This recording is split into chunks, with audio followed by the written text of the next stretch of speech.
বারাসাতে সেরা দুর্গাপুজোগুলোর মধ্যে কিন্তু এই মণ্ডপটা ছিল একেবারে অন্যরকম। তো দেখো এখানে কত সুন্দরভাবে কিন্তু একটা রাজস্থান আদলের একটা থিম পুজো করা হয়েছিল। তো আমরা এখন ভেতরে ঢুকছি, আর ভেতরে দেখো কত সুন্দর কাজ করেছে। এখানটায় জাস্ট আমরা এখানে মেন গেটের কাছাকাছি রয়েছি। ভেতরটায় ঢুকলেই দেখো এখানে উট নিয়ে একজন বসে রয়েছে, যেটা রাজস্থানে হয়ে থাকে। আর তারপরেই দেখো ওখানকার স্থানীয় যে নাচ আছে সেই স্টাইলে সব কিন্তু স্ট্রাকচারগুলো দাঁড় করানো বা মূর্তিগুলো দাঁড় করানো রয়েছে।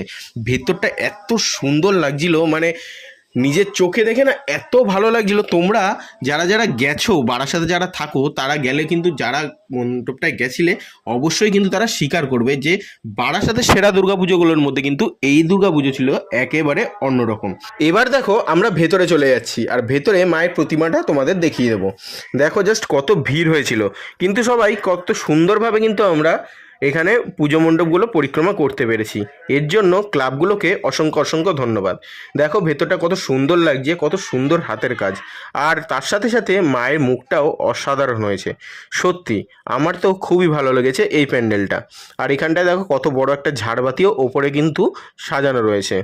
আর চারিদিকটা দেখো ঘুরে ঘুরে দেখছিলাম কত সুন্দরভাবে ছোট ছোট ছোট ছোট একটা খোপ করে ওর ভিতরে ছোট ছোট পুতুল দেওয়া রয়েছে। এত সুন্দর লাগছিল সামনে থেকে, সত্যি অসাধারণ অসাধারণ।